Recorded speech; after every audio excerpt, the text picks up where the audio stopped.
Bismillahirrahmanirrahim. Assalamualaikum warahmatullahi wabarakatuh. Halo arek-arek, saya mahasiswi UIN Sunan Ampel Surabaya, Nadifa Fahma Zushida dengan NIM D91219136. Di sini akan memaparkan mengenai pembelajaran materi PAI SMA mata pelajaran Sejarah Kebudayaan Islam kelas 12. Bismillahirrahmanirrahim. Rabbis rohli sodari wa yassirli amri wahlul uqdatam min lisani yafqahu qawli. Rabbi zidni ilma warzuqni fahma waj'alni minas solihin. Qalu subhanaka la ilma lana illa ma 'allamtana innaka antal alimul hakim.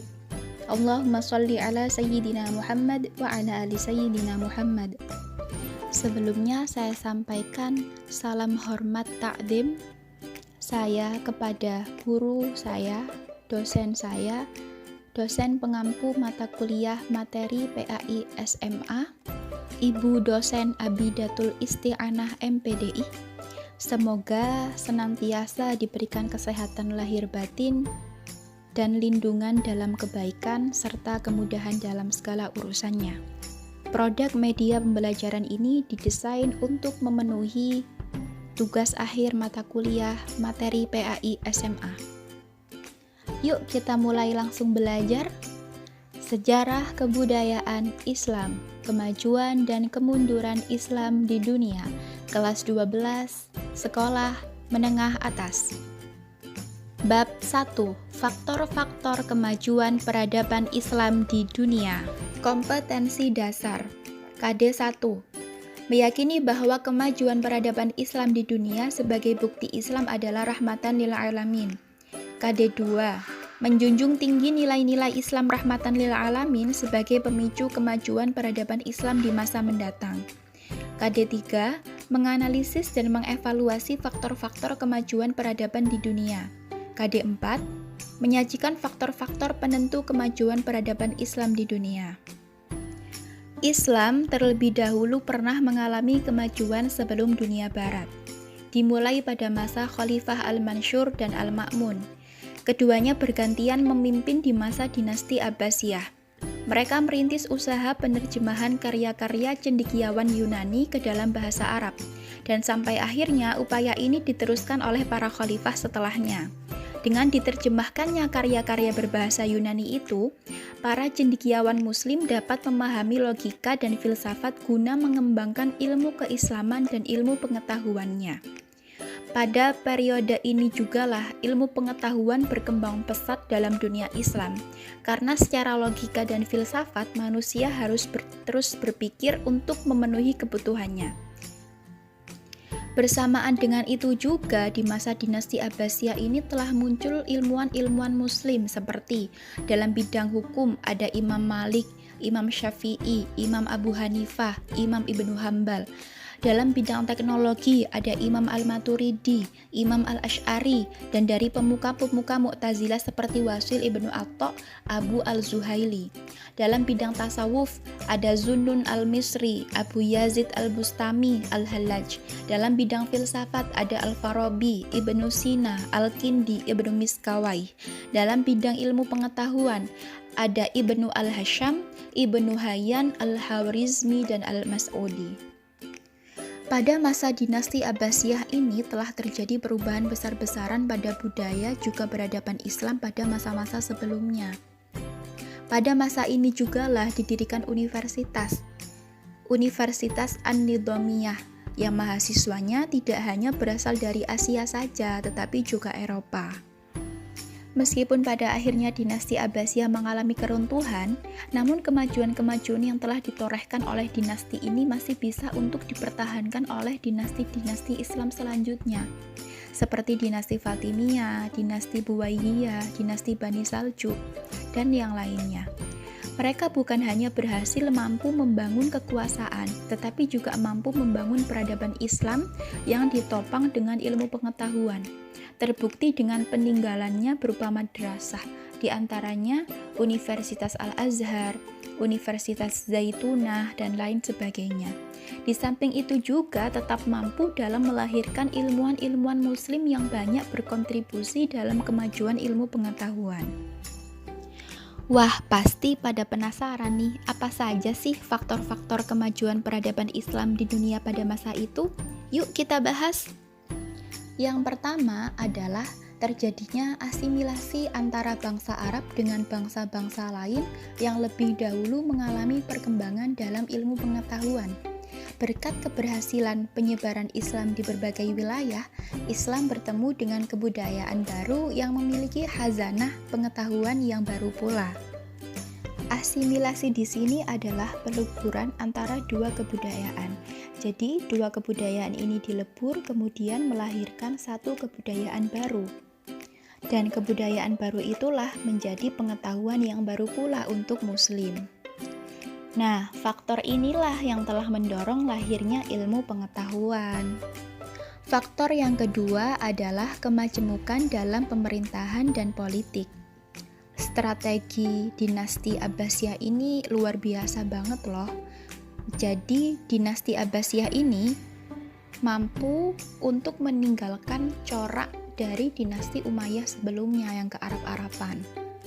Dengan membuktikannya, yang pertama, dinasti Abbasiyah menerapkan sistem administrasi pemerintahan Persia sekaligus memasukkan orang-orang Persia dalam pemerintahan. Yang kedua, melakukan nikah silang dengan wanita-wanita Persia. Dinasti Abbasiyah membuka ruang yang luas bagi orang di luar Arab yang ahli di bidangnya duduk di pemerintahan, terbukti dengan masuknya orang-orang Turki dan Persia. Dan pada masa ini pula pemerintahan Islam sudah tidak jadi monopoli orang Arab. Wah, luar biasa sekali bukan strategi di pemerintahan masa Bani Abbasiyah ini. Pemerintahan Bani Abbasiyah tidak takut untuk mengambil orang luar untuk diajak berkontribusi memajukan peradaban, keilmuan Islam pada saat itu. Ya alasannya, kalau misal orang luar itu mampu memberikan kontribusi lebih untuk peradaban Islam utamanya dalam keilmuan, ya kenapa tidak? Faktor yang ketiga adalah menciptakan stabilitas ekonomi politik. Khalifah Harun al-Rasyid memanfaatkan kemajuan perekonomian untuk pembangunan di sektor sosial dan pendidikan, pengadaan suasana belajar bagi masyarakat umum, penyediaan infrastruktur khususnya dalam bidang pengembangan pendidikan, ilmu pengetahuan, kehidupan intelektual, serta kebudayaan. Faktor yang keempat, gerakan penerjemahan manuskrip-manuskrip kuno seperti hasil karya cendekiawan Yunani ke dalam bahasa Arab. Dan hal ini sudah dilakukan semenjak masa Khalifah Al-Mansur dan keturunannya dengan mengangkat dan menggaji para penerjemah dengan gaji yang sangat tinggi. Wah, memang luar biasa sekali pada masa Abbasiyah ini. Bukan hanya keilmuan yang maju, tetapi orang-orang yang mampu memberikan kontribusi lebih untuk negara, untuk peradaban Islam, dalam arti lebih utamanya dalam hal keilmuan, akan diberikan fasilitas lebih oleh khalifah pada saat itu.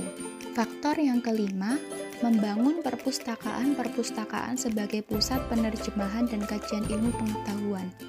Khalifah Al-Ma'mun dikenal sangat mencintai ilmu pengetahuan dan ia mendirikan Baitul Hikmah yang berfungsi sebagai perpustakaan, pusat penerjemah juga lembaga penelitian. Wah, memang luar biasa sekali bukan strategi-strategi dan juga keputusan-keputusan yang diambil kemudian ditetapkan oleh para khalifah-khalifah yang ada pada masa dinasti Abbasiyah ini. Mereka jelas lebih mementingkan keilmuan. Maka dari itu, ekonomi yang pesat pada saat itu juga benar-benar dimanfaatkan oleh para khalifah dengan menginvestasikannya di bidang keilmuan tentunya. Bab 2. Faktor-faktor penyebab kemunduran umat Islam di dunia. Kompetensi dasar. KD 1. Meyakini bahwa kemunduran umat Islam di dunia sebagai bukti penyimpangan dari agama Islam yang benar. KD2. Mewaspadai secara bijaksana terhadap penyimpangan ajaran Islam yang berkembang di masyarakat.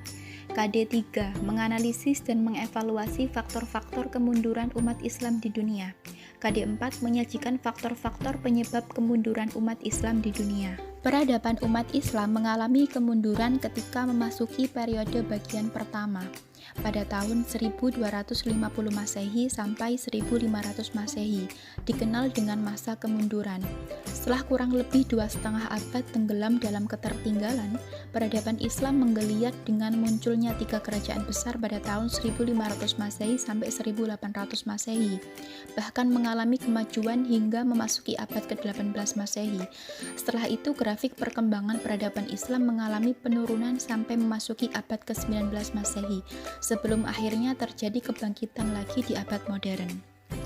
Menurut Ibnu Khaldun, faktor-faktor yang menyebabkan runtuhnya sebuah peradaban lebih bersifat internal daripada eksternal. Suatu peradaban runtuh karena timbulnya materialisme, kegemaran penguasa dan masyarakat menerapkan gaya hidup malas yang disertai sikap bermewah-mewah. Sikap ini tidak cukup negatif saja, tetapi dengan sifat ini mampu mendorong tindak korupsi dan dekadensi moral. Tindakan amoral, pelanggaran hukum, dan penipuan demi tujuan mencari nafkah meningkat di kalangan mereka. Jiwa manusia dikerahkan untuk berpikir dan mengkaji cara-cara mencari nafkah, serta menggunakan segala bentuk penipuan untuk tujuan tersebut. Masyarakat lebih suka berbohong, berjudi, menipu, menggelapkan, mencuri, melanggar sumpah, dan memakan riba.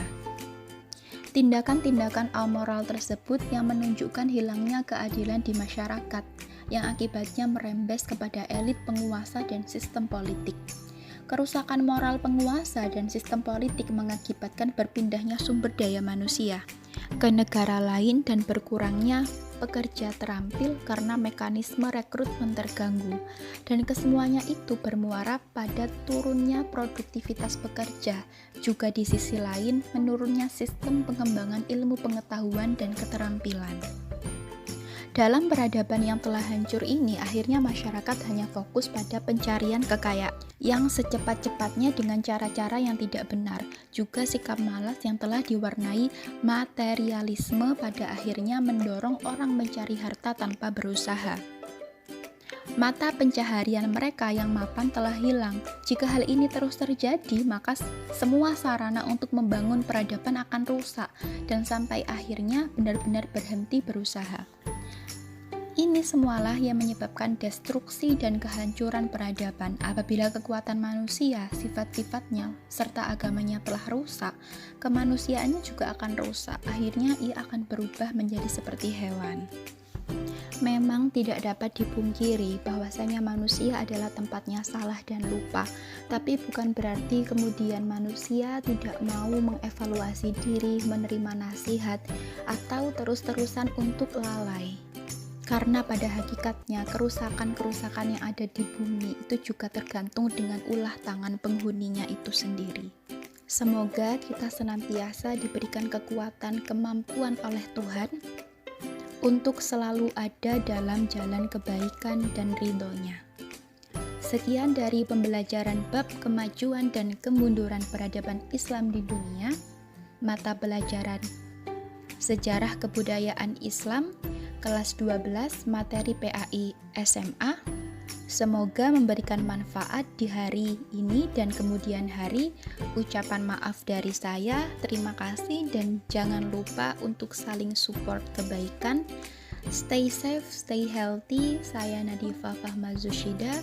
Wassalamualaikum warahmatullahi wabarakatuh.